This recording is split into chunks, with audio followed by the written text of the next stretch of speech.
Happy 2026 to all!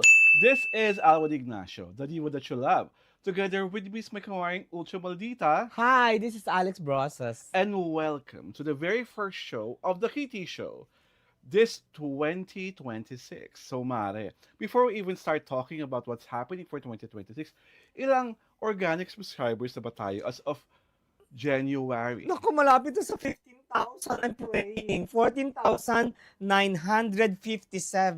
plus subscribers. So, it means we are 43 subscribers short for 15,000. Di Yes. ba? And we thank you very much for watching, for supporting, for making Tutok, and of course, for subscribing. My gosh, making Tutok is so konyo. Anyhow, let's go to our easy round. Mag-uusapan po natin ang katatapos lamang na Metro Manila Film Festival Awards. Disclaimer, diretsahan na. Sa mga 8 pelikula ng Metro Manila Film Fest, ang Diva That You Love po, 3 lang ang pinanood. So yung iba, wala akong masyadong malay, wala akong masyadong pakialam. Ang pinanood ko lang po ay Manila's Finest, ang Shake, Rattle and Roll, Evil Origins, at ang Bar Boys the Movie, After School. At ang dahilan po kung bakit ko sila pinanood dahil po bilang manonulat, ito pong 3 pelikulang to ay nirespeto ang aking pagiging manonulat. Inibutahan po nila ako sa kanilang pulong balitaan at nagkaroon ako ng pagkakataong makausap ang ilan kanilang mga artista, pati na ang mga direktor. So, sa kakatapos lamang ng Film Fest, umuwing luhaan si Angelica Panganiban na super sport naman, di ba, Mara? Nagbigay siya ng acceptance speech nung nanalo sila ng second best picture. What say you sa pagkatalo ni Angelica? I think she is one of the strongest contenders in the Metro Manila Film Festival, the 51st edition, di ba? Yes. But, alam mo kasi ang Metro Manila Film Festival very unpredictable. Mm-hmm. As in, 'di ba, yung hindi mo inaakalang mananalo, nananalo. Yes. 'Di ba? That is solely the distinction of the MMFF against other award giving bodies, 'di ba? Pero fret not kasi marami pa namang award giving bodies. True. Oo, na for sure will recognize you as an actress, as a diba? best actress, Oo. possible winner on another Kasi nomination. the last time I saw Angelica was in That Thing Called Tadhana. Yes. Ay, talagang very natural siya, di ba? Talagang, talagang, iba kakaiba siyang umarte. Parang, kasi yun yung That Thing Called Tadhana, parang, it was very Angelica. Sa paningin ko, di ba? I'm sorry, I have not seen this Unmarried. Unmarried, yes. I have not seen any of the 8 entries. Kasi alam mo naman ako, hindi ako masyadong ma-movie. Hindi saka kasi you're a very busy girl. I know for a fact that you were just like gift wrapping. My God! all your Sana charot! all the things you'd like to give to the people that you love. Diba? Parang ganun. Dapat ka bisihan mo, miss. At saka kasi I don't Saka alam ko, I don't like crowds. Alam ko, very ka rin Clarissa Gargamonte for Kaya Kong Abutin ng Langit. Ay! Ayaw mo na masikip. Ay! Diba? Ganon? Kaya ayaw mo ng crowd. Hindi naman masyado. Charot. So what can you say about the Best Actor winner for this year? Which I don't even remember who. Best Actor? Who won Best Actor ba? Best Actor? Teka. Who won Best Actor? Basta alam ko, Best Supporting Actor si Tom Rodriguez. Na maraming na-upset because everyone was rooting for Will Ashley for Bar Boys. Oo. And I saw the movie. He was really, really good. He was surprisingly good. Si Will Ashley. Si Will Ashley. So, he was hindi siya katangkaran, yes, diba? Hindi siya katangkaran, pero dynamo in terms of acting. He is sa Kapuso ba? Yes, sa Kapuso. Oo. So, nandun siya. And everyone was, prior to the awards night, I think he's like the only actor na nakatanggap ng double nomination. So, for Best Actor, doon sa movie nila Bianca, and then as Best Supporting Actor for Bar Boys. Siya lang may distinction this year na gano'n. So nanalo siya for Bar Boys. Wala siya napanalunan. Wala siya napanalunan? Kasi nanalo nga for Best Supporting Actor is like Tom Si Rodriguez. Tom Rodriguez. As the ex-husband of Angelica Panganiban, na marami talagang busit na busit. Bakit? Kasi ang galing-galing ng role, a-hole na ex-husband. Yun ang role niya. Si Tom. Si Tom sa movie. And he was so everyone was so convinced that he was really very, very good. Ay, magaling naman si Tom Rodriguez talaga. Yes. Tom Rodriguez. Tom Rodriguez. Oo nga. Tama. Kasi, May iba, bang Tom? hindi. May Rodriguez akong nasa utak ko. Eddie Rodriguez? Hindi. Pepito Rodriguez? Hindi. Yung gwapo. Sino gwapong Rodriguez? Gaga ka talaga, no? Sino? Yung gwapong na Teggy Boom na. Kapartner ni Sharon. Miguel! Yun. Yes. Kita mo? Hindi mo na hulaan. Yun ang pinakagwapo, no? Pinakagwapong Rodriguez. Si Miguel Rodriguez po, nung unang panahon, Oo. ay The local Superman. the local Superman at according to my unimpeachable source, ka-afternoon delight lagi ni Snooki Serna nung unang panahon. Ay.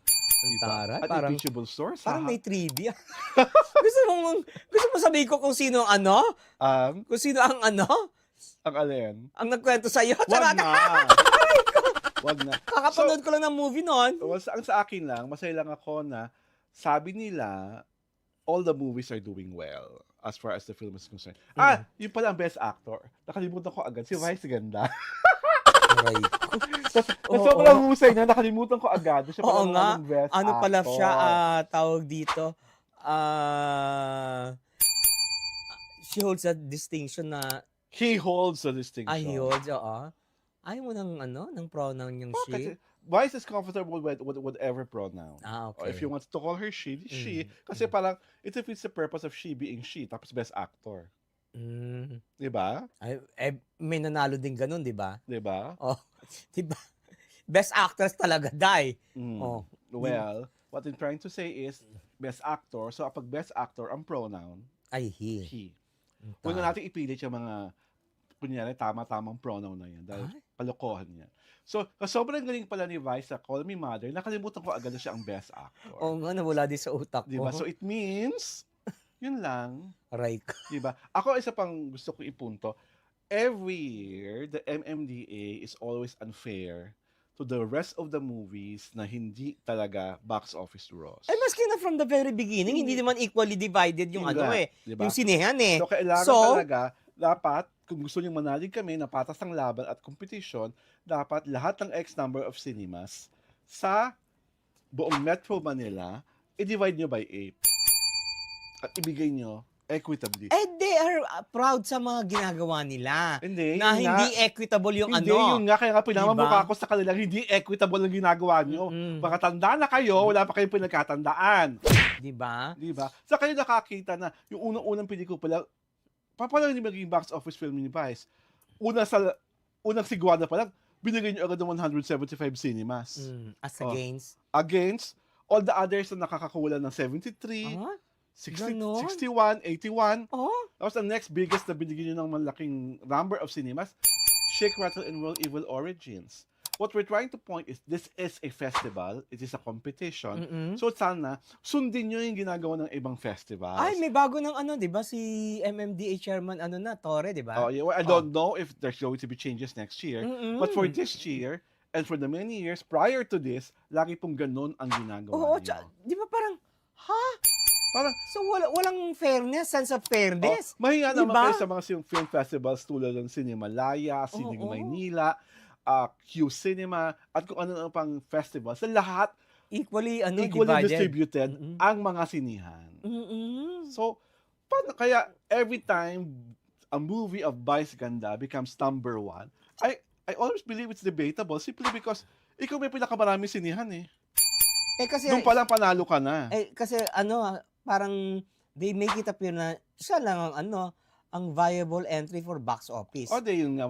Kaya nga, if you want everybody to believe, kasi ni-claim ng bagong MMDA ngayon, chair, na lahat raw ng pelikula sa Film Fest ay kumita. Paano kikita yung mga pelikula katulad ng Reconnect? Paano kikita yung pelikula yung kagaya nung kina... Imperfect. Imperfect. Kung ang imperfect, parang feeling ko, kundi pa siguro nanalo ng mga award na yun. Baka mas konti pa rin ang manalo. Kasi yung Reconnect, Manila's Finest, at Imperfect, sila yung nasa laylayan eh. Dapat kasi, MMDA, this is not kasi dapat maging fair naman kayo sa distribution. Yes. Otherwise, you stop the festival na. Yes. Diba? Kasi wala namang Or, kayo ba? Matitake nyo ba na there is some sense of unfairness sa isang festival na yearly na lang ginagawa. True. 'Di ba? At anong kakatwiran nyo kung bakit hindi equally distributed yung mga Mhm. 'di ba? It only speaks highly of how you run a festival. Mhm. 'Di ba? Naka-anchor sa Box office ah, success. sa box office success, sa box office appeal, 'di ba? Ano Mm. 'yun? 'Di ba? What is the festival for? The festival for is the quality of the films that is being entered in the festival, 'di ba? It should Yes. be the one and the only Mm. criteria. 'Di Yes. ba? Kasi otherwise, anong nangyayari, 'di ba? Parang, hello, when will you ever learn? How long have you been running the film festival? How long? Wala kayong natutunan? 'Di ba? Hindi niyo natutunan sa tandaan niyo 'yan. Hindi pa kayo naging natutunan na may sense of fairness dapat. 'Di ba? Mhm. Ang distribution lang ng movie, hindi niyo ma-distribute ng equally 'di ba? Parang hindi nakapag-aral naman kayo diyan lahat. Mhm. 'Di ba? Pero bakit inaano nyo? Mm. Parang lumalabas kasi api yung ibang yung Mhm. ibang entries, 'di ba? Kasi yun lang ang yun lang ang binibigay na sinihan. Okay. Where's justice there? Sa akin, Ha? na final note with that matter, kung talagang gusto nilang pala talaga ay box office hit, edi gawin nilang pelikula, puro Vice ganda movies na lang palabas nyo. Tapos isang pelikula lang ni Vice. Para lahat ng tao, yun na lang ang papanoorin. Huwag na tayong magpanggap na kunyari may artistic excellence, eklat-eklat. At ang wala talagang, at ang mga may tunay na pinagkatandaan, ay aming mga letter sender. Mare, mauna kang magbasa kasi this is for you. Hay! Si Jessie Neri, wow, parang parehong name Dalawa lang ang masasabi ko. One, sexual harassment is sexual harassment. Kahit 200 years old ka pa o kahit ikaw pa ang pinakamagaling na tattoo artist sa Buong buong universe. universe, dapat kang batukan at ikulong. Kung mahilig at openly kang manghipo, sakit pa rin yan, hindi yan tanga. Hindi ako tanga natutuwa kay Wang Od. Diyos ko, ba't will I say this? Oh, basa! Letters. Matandang manyak, gusto kong batukan. True. Hindi ko rin gusto yung hair At outfit yung maldita dito. Nakaka-Thunderdome. Nakaka-Thunderdome at mukha siyang miyembro ng Tung Dynasty. Bring back yung pagka-isnabera ng beauty mo at Miss Pilar Pilapil vibes. Okay. Diyos ko, Sagot. nakakaloka. Ano makasabi mo sa tingin ni Jessie na nalalapit ka na maging miyembro ng Tung Dynasty dahil sa outfit mo last week? That will not happen. Okay. Diba? I don't dress up to please anybody. Mhm. Okay. Next, from Mr. Nestor Santos. Parang Mother Ricky and Mama Rene. So I think he's pertaining to both of us. Nestor, ito lang makasabi ko. Both Mother Ricky and Renel Salud are iconic. Pangalawa, sipag, tiyaga, talent, pawis at dugo ang kanilang naging sandalan para maabot ang kanilang natamong kasikatan. So, kung kinukumpir mo kami sa dalawang baklang sikat, maraming salamat. Pero kung ginagawa mo ito para libakin kami dahil feeling mo, kasing tanda kami ni Mother Vicky at ni Rene Salud, please, we are younger by more than 30 years. Yun lang. From Ricky Binas Ezar. Exactly. She does not come from well-off Of family. family. She's a breadwinner. Remember, Vilma, where you started. Shame on you, Vilma Santos ka lang. Wow, Oh, very Very, parang hindi siya masyadong galit Oo. Parang isa siya ata sa mga nakababa na na-imber na Oo. kay Ate V. At ito pa, tinutuwa naman sa opinion natin tungkol kay Kumaring Vilma. Very well said, guys. That's bullseye for Vilma. Sabi ni Cynthia. Sabi ni Sint. Cynthia. And on that note, this is Alwin Ignacio, the diva that you love. Together with me is my kumaring Ultra Maldita. Hi, this is Alex And Brosas. you are watching our first January episode. This is the Kriti Show, Tarayan at Halakayan Showbiz Edition.